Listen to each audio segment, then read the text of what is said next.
ఆ కోడి కూర వండుకు తింటే 3 ఏళ్లు జైలు శిక్ష.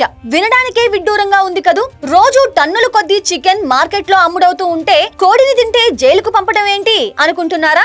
ఇప్పటి వరకు జాతీయ పక్షి అయిన నెమలిని తింటేనే శిక్ష అనుకున్నా, కానీ ఈ కోడి గురించి మనకు తెలియదే అనుకుంటున్నారా? అయితే దీని గురించి ఈ వీడియోలో పూర్తి వివరాలు తెలుసుకుందాం. నిజానికి ఇది మనం రోజు తినే ఫామ్ కోడో, పెరట్లో తిరిగే నాటుకోడో కాదు. ఇది అడవిలో మాత్రమే పెరిగే అడవి కోడి. దీని విశేషాలు వింటే ఎవ్వరైనా ఆశ్చర్యపోవాల్సిందే. ఈ అడవి కోడిని ఆంగ్లంలో గ్రే జంగిల్ ఫౌల్ అని పిలుస్తారు. ప్రపంచంలో మరెక్కడా లేని విధంగా ఇవి కేవలం మన భారతదేశంలో, ముఖ్యంగా పశ్చిమ దక్షిణ భారత అడవుల్లో మాత్రమే కనిపిస్తాయి. అంతరించిపోతున్న ఈ అరుదైన పక్షి జాతిని కాపాడుకోవటానికి ప్రభుత్వం దీన్ని వన్యప్రాణి రక్షణ చట్టం 1972లోని షెడ్యూల్ 2 కింద చేర్చింది. ఈ చట్టం ప్రకారం ఎవరైనా ఈ అడవి కోళ్లను వేటాడినా, చంపినా, తిన్నా భారీ జరిమానాతో పాటు 3 ఏళ్ల పాటు జైలు శిక్ష అనుభవించాల్సి వస్తుంది. అసలు ఇలాంటి కోడిని తింటే ఎవరైనా అరెస్ట్ అవుతారా, లైట్ తీసుకోవచ్చు అని అనుకుంటే పొరపాటే. ఎందుకంటే ఫారెస్ట్ డిపార్ట్మెంట్ దీనిపై చాలా సీరియస్ గా ఉంటుంది. ఇటీవల మహారాష్ట్రలోని కొల్హాపూర్ పరిధిలోని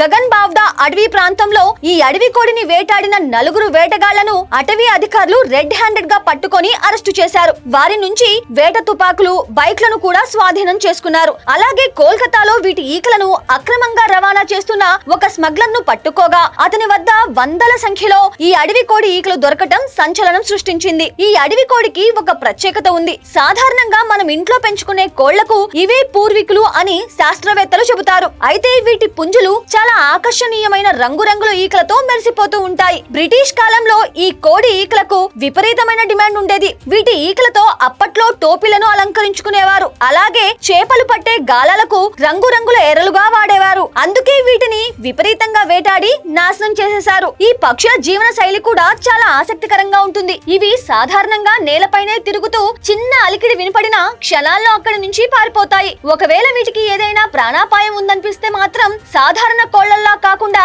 చకచకా చెట్లపైకి ఎగిరి తప్పించుకుంటాయి. ఇవి నేలపై దొరికే గింజలు, చెదలు, చిన్న చిన్న కీటకాలను ఆహారంగా తీసుకుంటూ నేలపైన లేదా చెట్లపైన గూళ్లు కట్టుకొని జీవిస్తాయి. కాబట్టి అడవి కోళ్లు కనిపిస్తే దూరం నుంచే చూసి ఆనందించాల్సిందే తప్ప ప్లేట్లోకి తెచ్చుకోవాలని చూస్తే మాత్రం కటకటాల పాలు కాక తప్పదు.